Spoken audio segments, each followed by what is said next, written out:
ஆண்டவருடைய பரிசுத்தமுள்ள நாம மகிமைப்படுவதாக. எல்லாரும் சந்தோஷமா இருக்கீங்களா?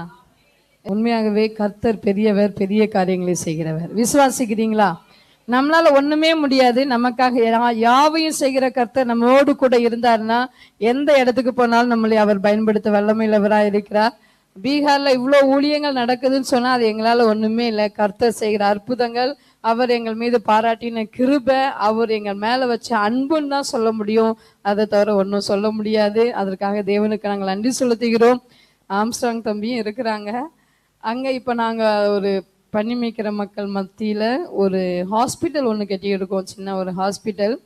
அதுக்காக நீங்க ஜோம் பண்ணிக்கோங்க. உங்களுக்கு தெரிஞ்ச டாக்டர்ஸ், நர்ஸ் யாரு இருந்தாலும் அங்க அந்த மக்கள் மத்தியில அவங்களுக்கு ஊழியம் செய்ய, அவங்களுக்காக சேவை செய்ய பணமே தரமாட்டாங்களா அப்படின்லாம் யோசிக்காதீங்க. கர்த்தர் தருவார்.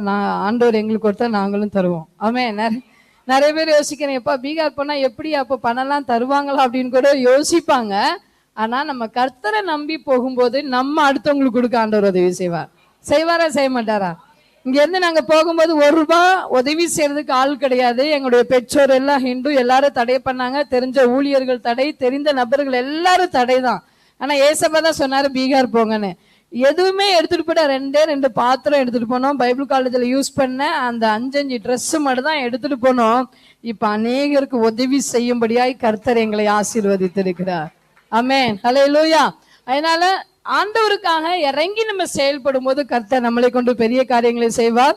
நாம் இப்பொழுதும் தேவனுடைய வார்த்தைக்கு நேராய் கடந்து செல்வோம். எரேமியா தீர்க்கதரிசன புத்தகம் 5-10.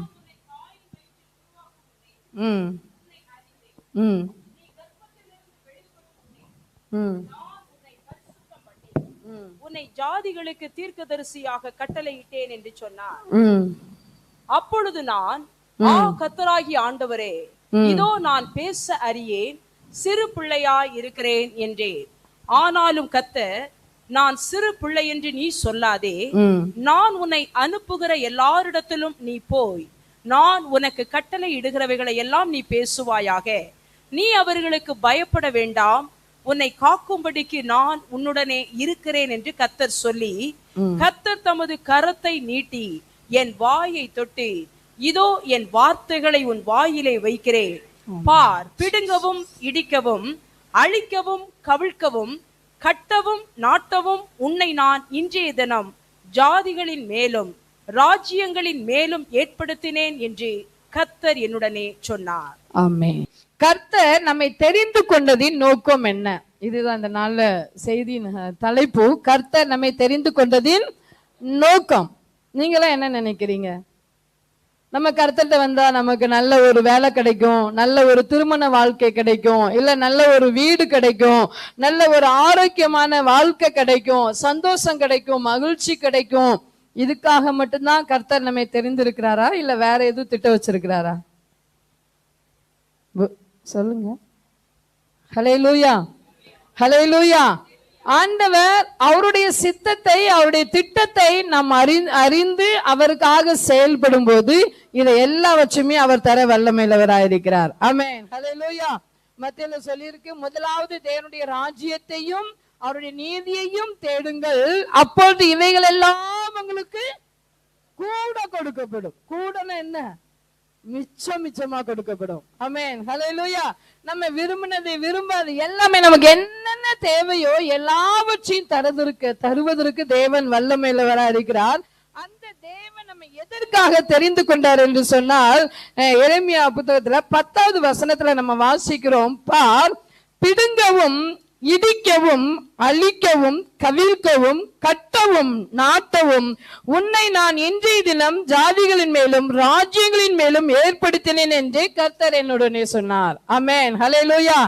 எதற்காக நம்மை தேவன் தெரிந்திருக்கிறாரு? பிடுங்கவும், சொல்லுங்க, பிடுங்கவும் இடிக்கவும் அழிக்கவும் கவிழ்க்கவும். ஹல்லேலூயா. பிசாசானவன் விதைத்து வைத்திருக்கிறதான தவறான விதைகளை பிடுங்க அழிக்கவும், தேவனுடைய வசனமாகிய விதையை நாட்ட தேவன் நம்மை தெரிந்து கொண்டிருக்கிறார். ஹல்லேலூயா. ஹல்லேலூயா. இந்த நோக்கத்திற்காக தான் தேவன் நம்மை அவருடைய பிள்ளைகளாய் தெரிந்திருக்கிறார். இன்று ஆலயத்திலும் நம்மை வைத்துக் கொண்டிருக்கிறார். நாம் ஏதோ கிறிஸ்தவர்களாக, பெயர் கிறிஸ்தவர்களாக, நானும் இயேசுவை ஏற்றுக்கொண்டேன் என்று சொல்லி ஒரு சாதாரண நபர்களை போல வாழ்வதற்காக அல்ல, பிசாசின் கிரியைகளை அழிக்கணும்.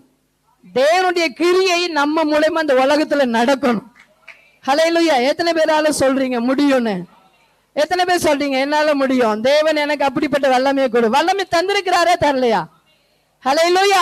ஏசப்பா சீசர்களை அனுப்பும் போது சகல அதிகாரத்தை, பிசாசுகளை துரத்த, வியாதிகளை சுகமாக்க, எல்லா அதிகாரங்களையும் வல்லமைகளையும் கொடுத்து தான் அனுப்பினாரு. மத்தேயு 28 நம்ம 18 இருந்து வாசித்தோம்னா தெரியும், சகல அதிகாரமும் எனக்கு கொடுக்கப்பட்டிருக்கிறது, அந்த அதிகாரத்தை நான் உனக்கு கொடுக்கிறேன், நீ போ. ஹல்லேலூயா. தேவன் நம்மளை ஆண்டோடைய பிள்ளையாய் மாற்றிட்டு சும்மா சாதாரண அந்த உலகத்துல வைக்கல, அவருடைய வல்லமையை நமக்கு கொடுத்திருக்கிறார். அவரு தேவன், அவர் வல்லமை உள்ளவர், அவர் மகிமையானவர், அவர் மகத்துவமானவர்.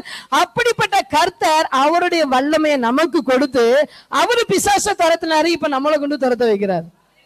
விசுவாசிக்கிறீங்களா? பீகார்ல நிறைய பிசாசு பிடிச்ச பிசாசுக்காக நாங்க நன்றி சொல்லுவோம். ஏன் தெரியுமா? பிசாசு இல்லைன்னா யாரும் வரமாட்டான் சர்ச்சுக்குள்ள.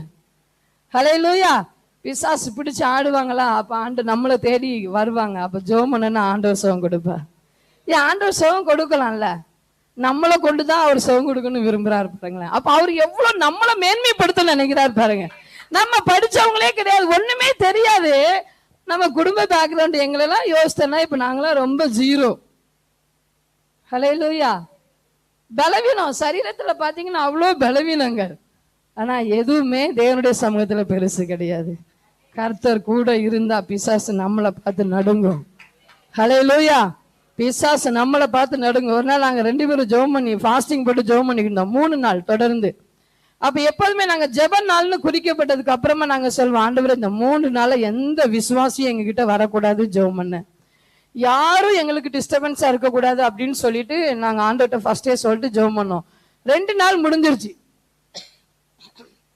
3ஆவது நாள் ஒரு 25 பேர் ஒரு பொண்ணை கூட்டிட்டு வர்றாங்க. ஒரு ஒரு ஒரு 13 வயசு இருக்கும். அவளை கூட்டிட்டு வர்றாங்க. என்னன்னு கேட்டா, பேய் பிடிச்சி 3 நாளா கிடக்குறா.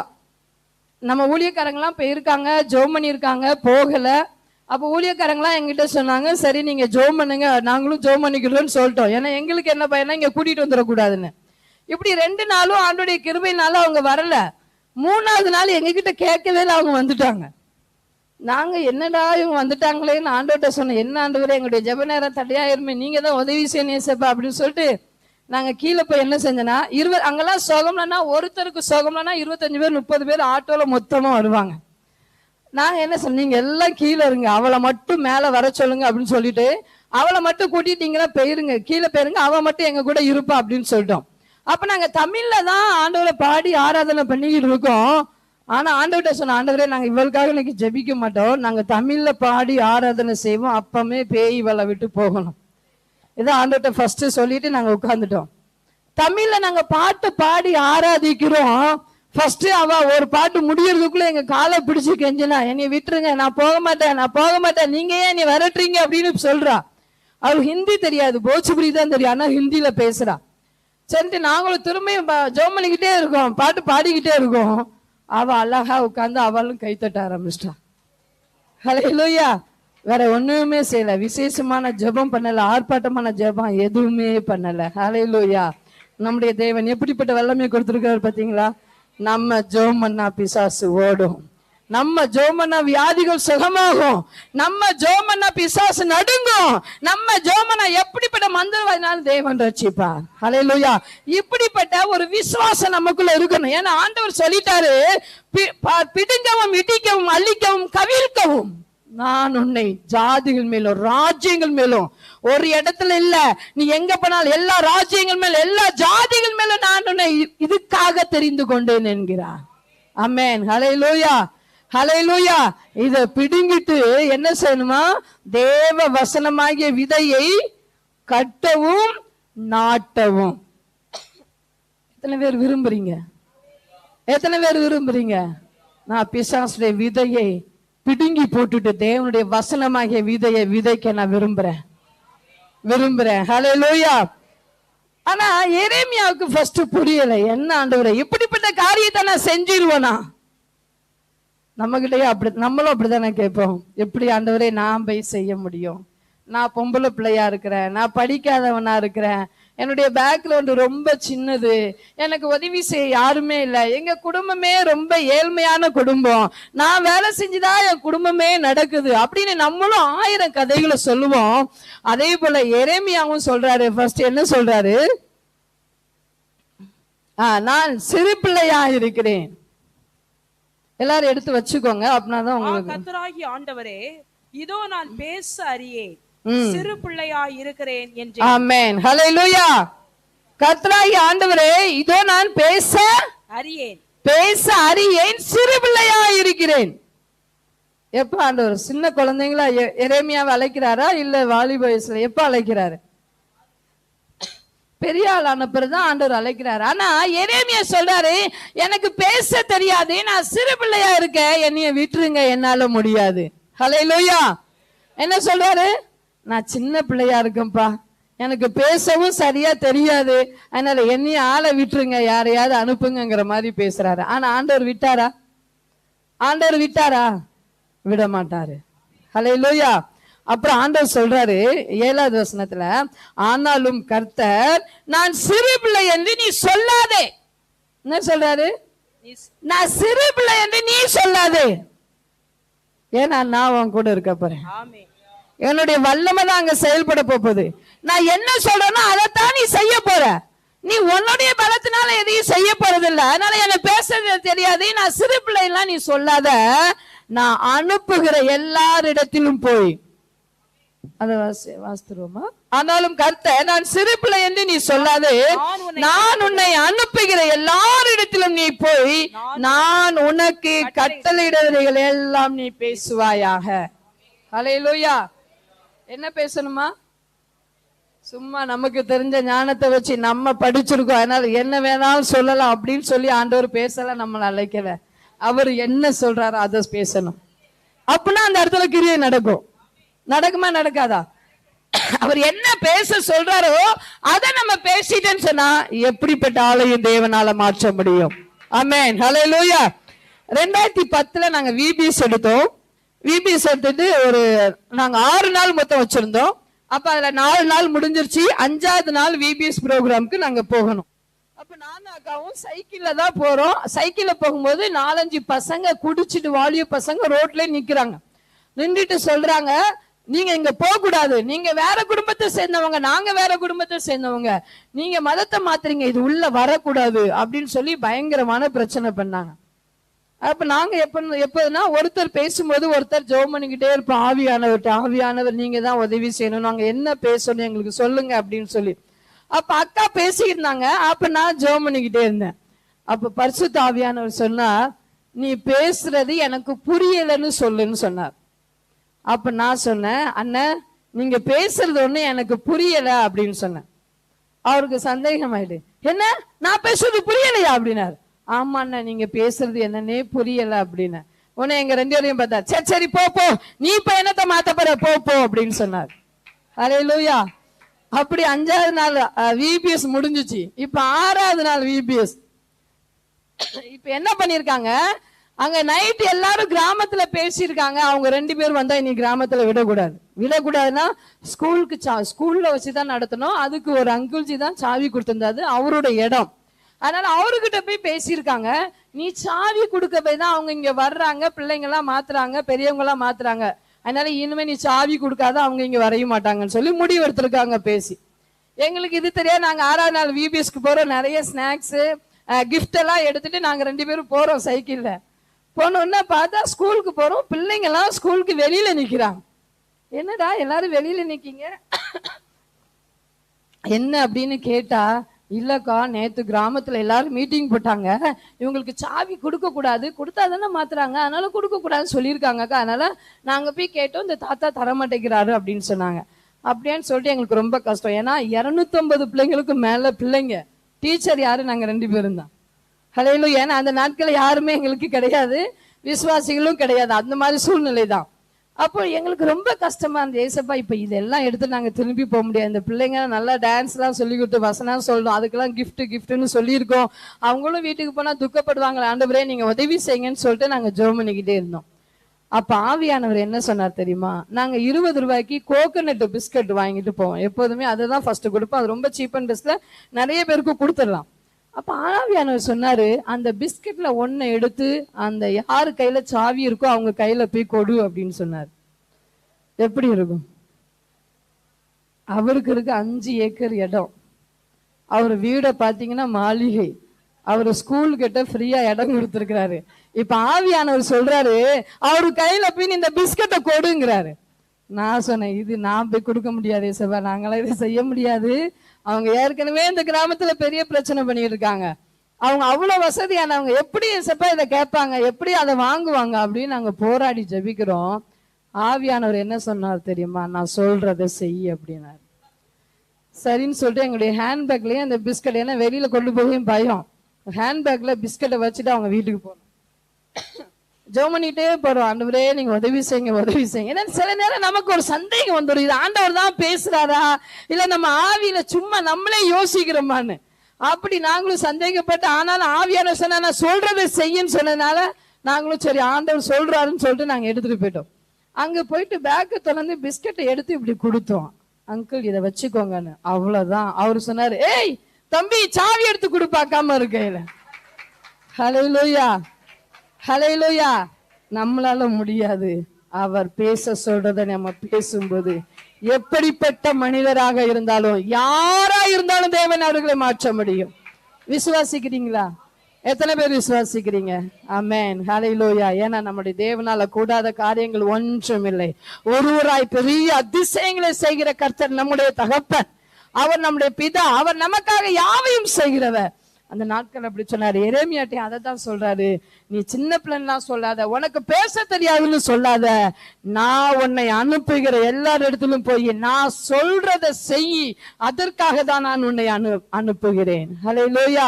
அதற்காக தான் நான் உன்னை தெரிந்து கொண்டேன் என்று எரேமியாட்ட தேவன் சொல்ற. எல்லாருக்கும் புரியுதா? ஹல்லேலூயா ஹல்லேலூயா. அதனால முதலாவது நம்முடைய தேவன் யார், எதற்காக என்னை இப்படி தெரிந்து கொண்டார்? பிசாசுடைய கிரியைகளை, பிசாசு விதைத்த விதையை பிடுங்குவது லேசான காரியமா? லேசான காரியமா? ஒரு கடினமான காரியம். லேசான காரியம்னா இந்த சபை நிரம்பி வழியணும், இங்க 3 சர்வீஸ் 4 சர்வீஸ் நடக்கணும். ஹல்லேலூயா. அப்படின்னா இதனுடைய அர்த்தம் என்ன? பிசாசு போட்ட விதையை பிடுங்கிறது அசாதாரணமானது. ஆனா தேவன் நம்மள கூட இருந்தாருன்னு சொன்னா அது ஈஸியாயிரும். ஹல்லேலூயா. கர்த்தர் நம்மளோடு கூட இருந்தார்னா அதை பிடுங்கிறதுக்காக தான் தேவன் நம்மை அழைத்திருக்கிறார் என்று சொல்லி நம்ம சரியாய் அறிந்து கொண்டோம் என்று சொன்னால் கர்த்தர் நமக்காக பெரிய காரியங்களை செய்வார். ஆமென் ஹல்லேலூயா ஹல்லேலூயா. அப்புறம் நம்ம பார்க்கிறோம், ஆண்டவர் சொல்றாரு 8வது வசனத்துல, நீ அவர்களுக்கு பயப்பட வேண்டாம், உன்னை காக்கும்படிக்கு நான் உன்னுடனே இருக்கிறேன் என்று கர்த்தர் சொல்லி. ஆமென் ஹல்லேலூயா. ஃபர்ஸ்ட் அவர் அழைச்சிட்டு எரேமியாவை எதற்காக அழைத்தார் தேவன்? எல்லாரும் சொல்லுங்க. எதை பிடுங்கணும்? பிசாசு விதைத்ததான தவறான விதைகள். அதை பிடுங்கிட்டு எதை நாட்டணும்? தேவனுடைய வசனத்தை நாட்டுவதற்கு நம்மை கர்த்தர் தெரிந்து கொண்டார். இத ஃபர்ஸ்ட் நீங்க தெளிவா தெரிஞ்சுக்கிடணும். தெரிஞ்சுட்டு ஆண்டவர் சொல்றாரு, இதுக்கு யாரும் சாக்கு போக்கு சொல்ல முடியாது. ஐயோ எனக்கு குடும்பம் இருக்கு, நான் பொம்பளை பிள்ளையா இருக்கேன், நான் படிக்காதவனா இருக்கேன், என்னாலதான் என் குடும்பமே நடக்குது. நம்மளால நம்ம குடும்பம் நடக்குமா? நம்மை நடத்துகிறவர் தேவன். ஹல்லேலூயா. நமக்கு என்ன வேணுமோ நம்ம வேலை செஞ்சு நம்ம குடும்பத்தை பார்க்கணும்னு நினைச்சோம்னா ஏழ்மையாவே தான் இருப்போம். கர்த்தர் கையில ஒப்பு கொடுத்துருந்தா அவர் உயர்த்திடுவாரு. ஹல்லேலூயா. இப்ப ஆண்டவர் சொல்றாரு, உன்னை இதுக்காக தான் நான் தெரிந்து கொண்டேன், அதனால நீ என்ன செய்யக்கூடாது, சிறு பிள்ளைன்னு சொல்லாத, உனக்கு பேச தெரியாதுன்னு சொல்லாத, நான் எங்க உன்னை அனுப்புறாரோ அங்க போய் நான் சொல்றத நீ சொல்லு. ஹல்லேலூயா. 2வது சொல்றாரு, நீ அவர்களுக்கு பயப்பட வேண்டாம். நீ யாரையும் பார்த்து பயப்பட வேண்டிய அவசியம், ஏன்னா ஜீவனுள்ள தேவன் நான் உன் கூட இருக்க போறேன். ஹல்லேலூயா. ஜீவனுள்ள தேவன் நான் உன் கூட தான் இருக்க போறேன். நான் உனக்கு சொல்லி கொடுப்பேன், நீ என்னென்ன செய்யணுமோ அதை மட்டும் நீ செஞ்சனா நான் உன்னை கொண்டு பெரிய காரியங்களை செய்வேன் என்று எரேமியாட்ட சொன்னாரு. அதே தேவன் இந்த நாளில நம்ம கூடயும் அதான் பேசுறாரு. எத்தனை பேர் விசுவாசிக்கிறீங்க? உங்களை கொண்டு கர்த்தர் கிரியை செய்வாரா செய்ய மாட்டாரா? அப்படி ஆண்டவர் சொன்னார். ஏன் பயப்படாதன்னு சொன்னார்னா, உலகத்துல நம்ம போகும்போது நிறைய நரிகள் காணப்படுவாங்க. நிறைய பேர் நமக்கு விரோதமா செயல்படுவாங்க. ஆனா யாருக்கு நம்ம என்ன செய்யக்கூடாது? பயப்படக்கூடாது. ஹல்லேலூயா. பிரச்சனைகள் வரும், பாடுகள் வரும், உபத்திரவங்கள் வரும். எல்லாமே பைபிள்ல எழுதி வச்சுட்டாரு ஆண்டவர். இன்னைக்குதான் சொல்றாரா, ஐயோ என் வாழ்க்கையில தான் இப்படி நடந்துட்டு நான் எப்படி செய்ய முடியும் ஆண்டவர் இருக்காங்க அப்படின்னு நம்ம கேட்கவே முடியாது. ஆண்டவர் இதையும் சொல்றாரு, 10 நாள் உன்னை ஜெயில கூட வைப்பாங்க. எங்க வைப்பாங்க? ஜெயில வைப்பாங்க. உன்னை அடிப்பாங்க, எல்லாருக்கும் முன்னாடி சமுதாயத்துல கொண்டு உன்னை விடுவாங்க, எல்லாரும் உன்கிட்ட கேட்பாங்க. அதனால ஆண்டவர் சொல்றாரு, நீ பயப்படாத. நீ என்ன செய்யக்கூடாது? எல்லாத்தையும் எழுதி ஃபர்ஸ்டே கையில கொடுத்துட்டாரு. எல்லா ஹிஸ்டரியும் இதுல இருக்கு. உன்னை தெரிஞ்சுக்கிட்டேன்னா இதெல்லாம் நடக்கும், நீ இப்படி எல்லாம் ஆசீர்வதிப்பேன், இப்படி எல்லாம் உயர்த்துவேன், இதெல்லாம் செய்வேன். எல்லாமே ஆண்டவர் நம்ம கையில கொடுத்துட்டாரு. அவர்கிட்ட நம்ம கொஸ்டின் கேட்கறதுக்கு இப்ப ஒண்ணுமே கிடையாது. தெரியுமா? இப்ப நம்ம என்ன செய்ய வேண்டியது? அவர் சொல்றத நம்ம ஒவ்வொரு நாளும் செஞ்சுக்கிட்டே இருக்கணும். ஹல்லேலூயா. அதை மட்டும் நம்ம செஞ்சோம்னு சொன்னா யாருக்கு நம்ம பயப்பட வேண்டிய அவசியம் நமக்கு இல்ல. கர்த்தர் என்னை அழைக்கும் போது, ஆண்டவர் எனக்கு என்னை அழைக்கும் போது ஒரு வசனத்தை கொடுத்தாரு. ஏசாயா 60:1, எலும்பி பிரகாசி உன் ஒளி வந்தது, கர்த்தருடைய மகிமை உன்மேல் உதித்தது. 2006 ஆண்டவர் எனக்கு இந்த வசனத்தை கொடுத்தார். அப்ப நான் ஆண்டவர்கிட்ட கேட்டேன், நான் எப்படி ஆண்டவர், எங்க குடும்பம் இவ்வளோ மோசமான குடும்பம், இவ்வளோ அடித்தடி, என்னையவே அவ்வளோ அடிப்பாங்க, நான் சர்ச்சைக்கு போனாலே அடிக்கிறாங்க, இந்த குடும்பத்தை விட்டு நான் எழும்பி போக முடியுமா? எங்க போக முடியும்? நானும் ஒரு பொம்பளை பிள்ளையா இருக்கிறேன். அது மாத்திரம் இல்லை, எனக்கு ரொம்ப ஞானம் கிடையாது, நான் எங்கேயும் போய் எதுவும் செய்ய முடியாது ஆண்டவரே நான் சொன்னேன். அப்பதான் ஆண்டவர் சொன்னாரு, நீ பொம்பளை பிள்ளைன்னு நினைக்காத. ஹல்லேலூயா. தாய் தன் பாலகனை மறந்தாலும் நான் உன்னை மறப்பேனோ என்று சொல்லி எரேமியாவை ஆண்டவர் ஞாபகப்படுத்தினார். 5வது வசனத்துல, நான் உன்னை தாயின் வயிற்றில் உருவாக்கும் முன்னே உன்னை அறிந்திருக்கிறேன். ஹல்லேலூயா. எப்ப அறிஞ்சாரா? அம்மா அப்பா கூட எப்ப அறிவாங்க? வெளியில வந்த பிறகுதான் அறிய முடியும் இல்ல? சொந்தக்காரங்க எப்ப அறிவாங்க? கொஞ்சம் தூரமா இருந்தா பெரிய பிள்ளைங்களான பிறகுதான் அவங்க அறிய முடியும். கணவன் மனைவி எப்ப அறிவாங்க? கல்யாணம் முடிஞ்சு எத்தனை வயசு, 25 வயசா 30 வயசு, அப்பந்தான் அறிய முடியும்.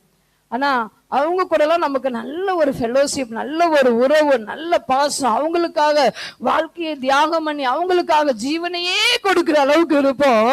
ஆனா தாயின் கற்பத்திலே உருவாகும் முன்னே நம்மை அறிந்திருக்கிற தேவனை நம்ம எப்படி நேசிக்கிறோம்?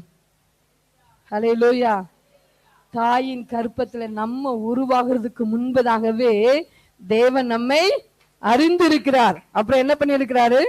நீ கற்பத்திலிருந்து வெளிப்படும் முன்னே நான் உன்னை பரிசுத்தம் பண்ணி உன்னை ஜாதிகளுக்கு தீர்க்கதரிசியாக கட்டளிட்டேன் என்று சொன்னார். இந்த வசனத்தை ஆண்டவர் எனக்கு ஞாபகப்படுத்தினாரு. அப்பதான் நான் ஆண்டவர்கிட்ட சொன்னேன், சரி ஆண்டவரே நான் போறேன். அதுக்கப்புறம் நான் எங்க வீட்டுல பயங்கர பிரச்சனை தான், ஆனாலும் நான் எழும்பி என்னுடைய ஃப்ரெண்டு வீட்டுக்கு போனேன். ஆண்டவரே வீட்டை விட்டு எலும்பு சொல்லிட்டாரு, எழும்பி போறதுக்கு வேற இடம் தெரியாது, அதனால ஃப்ரெண்டு வீடு தான் தெரியும். அவளுக்கு சுவிசேஷம் நான் தான் சொன்னேன். அவ இப்ப நல்லா ரசிக்கப்பட்டு நல்லா சர்ச்சைக்கு போற பொண்ணு, வேற யாரையுமே எனக்கு தெரியாது. நான் ஒரு கம்பெனில ஒர்க் பண்ணிக்கிட்டு இருந்தேன், அவ்வளவுதான் தெரியும்னு சொல்லிட்டு எங்க வீட்டை விட்டு எழும்பி நான் என்னுடைய ஃப்ரெண்டு வீட்டுக்கு போனேன். ஃப்ரெண்டு வீட்டுல போய் 3 நாள் தான் இருந்தேன். 3 நாள் இருந்தேன்னா அங்க பிரச்சனை என்னன்னா, வாலிப பிள்ளை அவங்க பெற்றோருக்கு கீழ்படியாம இங்க வந்திருக்கா, அவளை அனுப்பிவிடுன்னு சொன்னாங்க. அதுக்கப்புறம் எங்க போகணும்னு தெரியல. நான் ஆண்டவர்கிட்ட ஜெபம் பண்ணேன், ஆண்டவரே நீங்க எலும்ப சொன்னீங்க, நான் வீட்டை விட்டு எழும்பிட்டேன், ஃப்ரெண்டு வீட்டுக்கு வந்து இங்கேயும் பிரச்சனையா இருக்கு, வேற எங்க போகணும்? ஏன்னா எனக்கு தூத்துக்குடி தான் உலகமே தெரியும், வேற எதுவுமே எங்கேயும் நான் போனதே கிடையாது. எங்க வீட்டுக்கு போனோன்னா பயங்கர பிரச்சனை. அதுக்கப்புறம் தான் ஆண்டவர்கிட்ட ஜெபம் பண்ணேன். பைபிள் காலேஜோட அட்ரஸ் கிடைச்சு நான் பைபிள் காலேஜுக்கு போனேன். அப்புறம் ஆண்டவர் பீகார் போக சொன்னார். நாங்க 2 பேரும் சேர்ந்து பீகார்ல போய் ஊழியம் செஞ்சுக்கிட்டு இருக்கோம். யாருக்கும் பயப்படல, யாருக்கும். எங்க குடும்பத்துல அவ்வளவு எதிர்ப்பு, அவ்வளவு அடிப்பாங்க. 5 மணிக்கு சர்வீஸ், அங்க ஏஜி சர்ச்சுக்கு நான் போயிருந்தேன். 5 மணிக்கு சர்வீஸ். நான் போய் குளிச்சுட்டு கிளம்பும் போது எங்க அக்காலாம் அப்படி பயங்கரமா கொட்டும் போது அப்படி கண்ணில் இருந்தெல்லாம் கண்ணீர் வந்து உடம்பே வந்து இந்த கரண்ட் ஷாக்கு கொடுத்த மாதிரி அப்படி நரம்பெல்லாம் அப்படி ஒரு மாதிரி அப்படி ஆகும். ஆனாலும் யார் என்ன செஞ்சாலும் பரவாயில்ல, ஏசப்பா நமக்காக எவ்வளோ துக்கப்பட்டார், அவர் நமக்காக காயப்பட்ட, அவருடைய ரத்தம் எல்லாம் நமக்காக சிந்தப்பட்டது. இது என்ன பெரிய பிரச்சனையா? உண்மையாகவே அப்படியெல்லாம் போனதுனால இன்னைக்கு பீகார்ல கர்த்தர் பெரிய காரியங்களை செய்து கொண்டு இருக்கிறார். யாருக்கும் நாங்க பயப்படுற மாதிரி இல்ல, அவங்க பார்த்து எங்களை பயப்படுற மாதிரி கர்த்தர் வச்சிருக்கிறாரு. ஆமென். ஹல்லேலூயா, ஹல்லேலூயா. விசுவாசிக்கிறீங்களா? நம்ம யாருக்கும் பயப்பட வேண்டாம். ஏன் பயப்பட வேண்டாம்? கர்த்தர் நம்ம கூட இருக்கிறாரு. அவர் எப்போதும் நம்மளை கரம் பிடித்து நடத்துறாரு. நம்ம அவர் கையை பிடிச்சோன்னா எப்ப மாதிரி விட்டுருவோம். அவர்கிட்ட சொல்லணும், அப்பா நீங்க என் கையை பிடிச்சுக்கோங்க, நீங்க என் கையை பிடிச்சு எப்போதும் நீங்க நடத்துங்கன்னு சொல்லி அவர்கிட்ட நம்ம சரண்டர் ஆயிட்டேன்னு சொன்னா அவரு நம்ம அருமையாய் அழகாய் அநேகர் ஆச்சரியப்படுகிற அளவுக்கு நடத்த அவர் சர்வ வல்லமையுள்ள தேவனாய் இருக்கிறார். ஆமென், ஹல்லேலூயா. அதுக்கப்புறமா ஆண்டவர் சொல்லி இங்க நம்ம பாக்குறோம், லாஸ்ட் வசனம் நம்ம வாசிக்கலாம். லாஸ்ட் வசனம் வாசிங்க. பார், பிடுங்கவும் இடிக்கவும். லாஸ்ட் 18 1:18.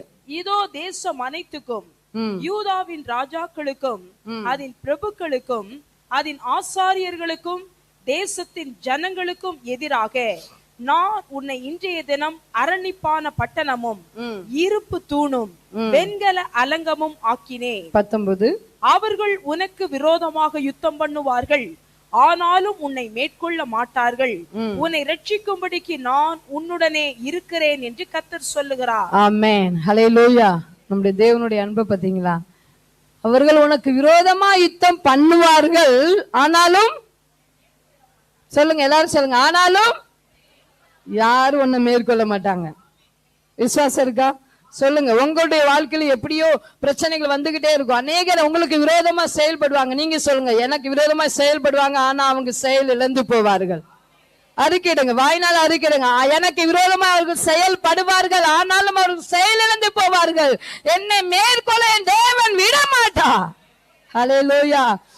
ஏன்னா நம்ம தேவனுடைய பிள்ளைங்க, சர்வ வல்லமையுள்ள தேவனுடைய பிள்ளைங்க. நம்மளை தொடுறதுக்கு யாருக்கும் அதிகாரம் இல்லை. 18 வருஷம் ஆண்டவர் எங்களை கண்ணின் மணி போல பாதுகாத்தா.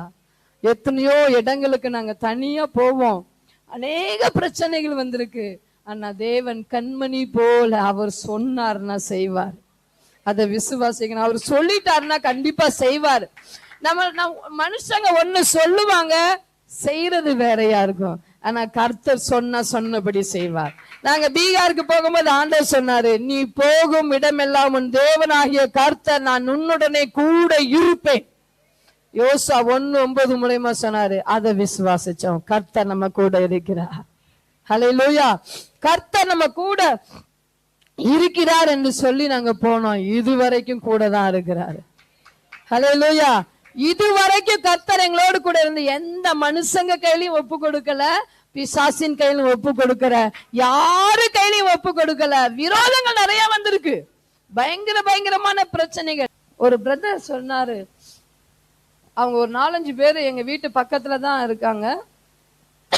அதுல ஒரு பிரதர் சொன்னாராம், இவங்க நிறைய இங்க மாத்திட்டாங்க, இவங்களை அடிச்சு இங்க இருந்து விரட்டி விடணும் அப்படின்னு. நம்முடைய தேவன் எப்படிப்பட்டவர்? அன்புள்ளவர். ஹல்லேலூயா. அவர் நம்மளை பாதுகாக்கிறவர். யாரு கையிலையும் நம்மளை ஒப்பு கொடுக்கவே மாட்டாரு. அவர் இந்த வார்த்தையெல்லாம் கேட்டுக்கிட்டே இருந்திருக்கிறாரு. நாங்க கேட்கல, ஆனா அவரு கேட்டிருக்கிறாரு. என்ன நடந்துச்சு செய்ய தெரியுமா? அவர் கிட்டத்தட்ட ஒரு வியாழக்கிழமை பேசியிருப்பார் போல. ஞாயிற்றுக்கிழமை அவர் மாடு ஏதோ வெயில்ல போயிட்டு மேஞ்சி அடுத்த வயலுக்கு போயிட்டுன்னு சொல்லிட்டு இவரு ஓடி போயிருக்கிறாரு. அவர் மாடை விரட்ட போகும்போது அவர் இப்படியே விழுந்தவர் தான், அதோடு போயிட்டார். ஹல்லேலூயா. என்ன நடந்தது தெரியுமா? அவருக்கு அடக்கம் பண்ணதுக்கு யாருமே அங்க இல்லை, பணம் இல்லை, அவங்க குடும்பம் ரொம்ப ஏழ்மை. அவங்களுடைய பிள்ளைங்க 2 பேரு பசங்க 10th படிக்கிறாங்க. அவங்க 2 பேரும் நம்ம சர்ச்சுக்கு வருவாங்க, நல்லா எல்லாமே செய்வாங்க. அப்போ அவரு பாடியை வீட்டுல வச்சிருக்காங்க. நாங்க இங்க ஆராதனை முடிச்சுட்டு அடுத்த சர்வீஸ்க்கு போயிட்டு நாங்க வர்றதுக்கு 5 மணி ஆயிட்டு நாங்க வர்றோம். அப்ப எல்லாரும் சொல்றாங்க இப்படி இறந்து போயிட்டாரு. நாங்க கிராமத்துல இருக்கும்போதே சொன்னாங்க மக்கள் அவர் இப்படி இறந்து போயிட்டாரு அப்படின்னு சொல்லி. எங்களுக்கு ரொம்ப கஷ்டம். ஐயோ 2 பசங்க வேற இருக்காங்க, சின்ன பசங்க, ரொம்ப கஷ்டத்தோட வந்தோம். அவர் பாடியை போய் பார்த்துட்டு நாங்க சொன்னோம், ஏன் இன்னும் எடுத்துட்டு போல? ஏன்னா பீகார்ல இறந்த உடனே பேய், ஒருத்தவங்க இறந்துட்டாங்கன்னா அதுக்கு அடுத்து யாரு? பேயின்னு ரொம்ப பயப்படாங்க. உடனே வீட்டுக்கே கொண்டு வர மாட்டாங்க, கூட்டிட்டு போயிடணும். அங்க இருந்து ஹாஸ்பிட்டல்ல இருந்து அங்க இருந்து அப்படியே கூட்டிட்டு போயிடணும். இங்க வீட்டுக்குள்ள யாரும் வைக்க மாட்டாங்க, ரொம்ப அழுது கூப்பாடுலாம் போட மாட்டாங்க. பாடியை எடுத்துட்டு போன பேர் நல்லா அழுவாங்க, ஆனா அதுக்கு முன்னாடி ரொம்ப பயந்து உடனே எடுத்துட்டு போயிருவாங்க. ஆனா இவருடைய பாடியை ஒண்ணுமே செய்யல, அப்படியே போட்டிருந்தாங்க. என்னன்னு கேட்டா கையில பணம் இல்ல. கிராமத்துக்காரங்களாம் சொன்னாங்களாம், எல்லாரும் 100 ரூபாய் போட்டாலும் இந்த பணம் நமக்கு திரும்பி வராது. ஏன்னா அங்கெல்லாம் அடக்க ஆராதனைக்கு போன எல்லாருக்கும் சாப்பாடு வாங்கி கொடுத்து கூட்டிட்டு வரணும். இவங்க கிட்ட பணமே இல்லை, எப்படி கொடுப்பாங்க? அதனால நாங்க யாரும் போக மாட்டோம்னு எல்லாரும் இருந்தாங்க. ஆனா ஆண்டுடைய கிருபையினால நாங்களே அவர் அடக்க ஆராதனைக்கு எல்லா செலவும் பண்ணி எங்களுடைய உடன் ஊழியர்களையே வைத்து அவரை கொண்டு போய் அங்க அடக்கலம் பண்ணிட்டு எரிச்சுட்டு எல்லாம் வந்தாச்சு. வந்ததுக்கு அப்புறம் மறுநாள் எங்க சர்ச்சுக்கு ஒரு பிரதர் வந்தாரு. அவரு சொல்றாரு, நீங்க ஏன் அவருக்கு அப்படி செஞ்சீங்க? அவரு எப்படி பேசினார் தெரியுமா? உங்களை அடிச்சு விரட்டணும்னு நினைச்சாரு. ஆண்டவர் தண்டனை கொடுத்தாரு, ஆனா நீங்க உதவி செஞ்சிட்டீங்கன்னு சொல்லி. ஹல்லேலூயா, ஹல்லேலூயா.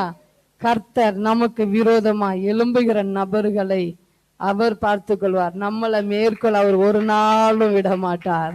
ஹல்லேலூயா, ஒரு நாளும் விட மாட்டார். அப்படி நம்ம விசுவாசிச்சு ஆண்டவர் உங்களை அழைக்கும் போது அதுக்கு நீங்க அர்ப்பணிச்சிட்டீங்கன்னு வைங்களேன், கர்த்தர் உங்களை கொண்டு பெரிய காரியங்களை செய்வார். விசுவாசிக்கிறீங்களா? எத்தனை பேர் விசுவாசிக்கிறீங்க? இப்போ நிறைய பேர் நார்த் இந்தியாவே ஊழியத்துக்கு வர்றதே இல்லை. எங்களுக்கு ரொம்ப ஒரு வருத்தமா இருந்துச்சு. நிறைய பேர் வந்தாலும் ரிட்டர்ன் ஆயிருந்தாங்க. ஏன்னா அங்க ஸ்கூல் வசதி இல்ல, கிளைமேட் மோசமா இருக்கு, எந்த ஒரு வசதிகளும் இல்லை. எப்படி அங்க போய் வாழ்றது? ஒரு தம்பி சொன்னாங்க, தமிழ்நாடு பரலோகம்க்கா, நீங்க ஏங்க இப்படி நரகத்துக்கு வந்திருக்கீங்கன்னு. ஹல்லேலூயா. அவங்க ஏதோ அக்ரிகல்ச்சர்ல ஏதோ ஒரு டெஸ்ட் எடுக்கணுங்கிறதுக்காக ரைஸ் எல்லாம் குறிச்சு டெஸ்ட் எடுக்கிறதுக்காக அங்க வந்திருந்தாங்க.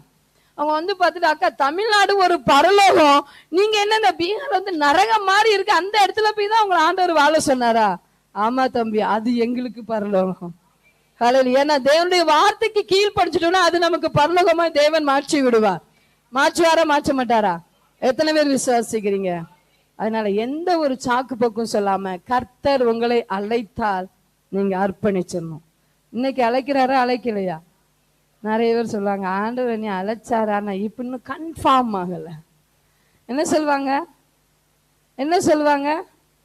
கன்ஃபார்ம் ஆகல. திருமணத்துக்காக எத்தனை முறை கன்ஃபார்ம் பண்ணிட்டு இருக்கிறாங்க சொல்லுங்க? திருமணம் பண்ணனா எத்தனை முறை கன்ஃபார்ம் பண்றாங்க? படிக்கணும்னா எத்தனை முறை கன்ஃபார்ம் பண்ணி இதைதான் படிக்கணுமான்னு தெளிவு எல்லாம் சீட்டு கிடைச்சிச்சா ஓகே, திருமணத்துக்கு பார்த்தாச்சா, பிடிச்சிச்சா ஓகே, ஆண்டவர்கிட்ட கன்ஃபார்ம் பண்ணு, ஒரே வாட்டியே கன்ஃபார்ம் பண்ணிடுவோம். ஏன்னா நல்ல பொண்ணு, ஊழியத்தை ஏற்ற பொண்ணு, கரெக்டா இருக்கு, ஓகே ஓகே. ஆனா தேவனுடைய வேலையை செய்யணும்னா, ஊழியத்தை செய்யணும்னா 10 முறை கன்ஃபார்ம் பண்ணாலும் இல்ல இல்ல தெளிவா எனக்கு தெரியல. லாஸ்டா சொல்லிடுவாங்க, தெளிவா எனக்கு ஆண்டவர் தான் பேச, சந்தேகம் வேற வந்துடும். ஹல்லேலூயா. அப்படி நம்ம இருந்தோம்னு சொன்னா இருந்த நிலைமையிலே தான் இருக்கணும். ஆண்டவர் உங்களை அழைக்கிறார், அவருடைய வேலைக்காக அழைக்கிறார். பிசாசின் கிரியைகளை அழிக்க அழைக்கிறார். பிசாசு விதைத்த தவறான விதைகளை பிடுங்க அழைக்கிறார். தேவனுடைய வசனமாகிய விதையை நாட்ட தேவன் உங்களை அழைக்கிறார். விசுவாசிக்கிறீங்களா? எத்தனை பேர் விசுவாசிக்கிறீங்க? நீங்க விசுவாசிச்சு இன்னைக்கு உங்களை ஒப்பு கொடுத்தீங்கன்னு சொன்னா வருகிற நாட்கள்ல இந்த சபை நிரம்பும். நார்த் இந்தியாவில் அநேக ஆத்துமாக்களை தேவனுக்கு என்று கொள்ளை பொருளாய் கொடுக்க முடியும். எத்தனை பேர் விசுவாசிக்கிறீங்க? எத்தனை பேர் கர்த்தர் என்னோடு கூட பேசுறான்னு விரும்புறீங்க? பேசுறாரு நம்பிக்கை இருக்கா? ஹல்லேலூயா. சந்தேகப்படாதீங்க. நீங்க சந்தேகப்படனா உண்மையிலே பெண்கள் தினத்துல சந்தோஷப்படணும். எல்லா பக்கமும் பெண்கள் தான் இருக்கிறாங்க. நிறைய சபைக்கு வந்தாலும் பெண்கள், ஃபாஸ்டிங் பிரேயரும் பெண்கள் தான். ஒருவேளை பரலோகத்திலயும் பெண்கள் தான் நிறைய பேர் போவாங்களா என்னன்னு தெரியல. ஹல்லேலூயா. அது இந்த சபை மட்டும் இல்ல, எந்த சபைக்கு போனாலும். நாங்க இன்னைக்கு காலையிலயும் ஒரு சபையில போய் 2 சர்வீஸ் அங்க பேசிட்டு தான் வரோம். பெண்கள் கூட்டம் மிகவும் அதிகம். ஹல்லேலூயா. ஒருவேளை பெண்களை கொண்டு கூட நம்முடைய தேசத்தை தேவன் ரட்சிப்பா. யாருமே, அதான் ஆண்டவர் சொல்றார், மாம்சமான யாவர் மேலுமே நான் ஆவியை ஊற்றுவேன். ஆண் என்றுமில்லை, பெண் என்றுமில்லை, கர்த்தருக்குள்ள எல்லாரும் சமம்தான். அதனால நான் பொம்பளையா இருக்கேன், என்னால ஒண்ணும் முடியாது, எதுவுமே ஆண்டவர்கிட்ட சொல்லாதீங்க. நீங்க எப்படிப்பட்டவங்களா இருந்தாலும் கர்த்தர் வல்லமையுள்ள தேவனா இருக்கிறார். நீங்க உங்களுடைய வாழ்க்கையை அவருக்கென்று அர்ப்பணிச்சிட்டீங்கன்னா கர்த்தர் உங்களை கொண்டு பெரிய காரியங்களை செய்வார்.